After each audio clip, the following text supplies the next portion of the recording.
The woman found an old photo album from the old house, but the people in the photos all had their eyes closed. The woman asked the housekeeper in confusion, why were they all asleep when the photos were taken? The housekeeper answered, They're not asleep, ma'am. They're dead. it turned out that a great plague had occurred in the last century, and the survivors took photos of their deceased loved ones to express their grief. The woman was terrified and ordered the housekeeper to burn the album immediately. She had been living in the manor with her 2 children for 5 years, ever since her husband went to the front lines to fight in the war, and had never been heard from again. But one night, something terrifying happened, and all the servants mysteriously disappeared. The woman had no choice but to place a recruitment ad. On a foggy morning, 3 people came to apply, including an elderly woman who became the housekeeper, a man who became the gardener, and a mute girl who worked as a maid. The 3 of them discovered that the lady of the house had a strange habit. In broad daylight, she would pull all the curtains shut. The woman explained that it was because her 2 children had a strange illness. They were extremely sensitive to light, and exposure to sunlight would put their lives at risk. However, the housekeeper found that the 2 children were actually perfectly healthy,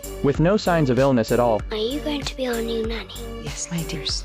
The older sister told the housekeeper that something terrifying had once happened here, and all the previous servants had left. The housekeeper curiously asked, what happened? The sister hesitated for a moment. Mummy went mad. Nothing happened. Yes, it did. No, it didn't! Yes, it did! Quiet. The siblings' argument was interrupted by their mother, who said it was study time, and told them to do their homework in their rooms, while she stayed in the living room. At that moment, the mother suddenly heard a child crying. She thought it was her son, afraid of the dark, so she rushed to comfort him, but the younger brother looked completely innocent.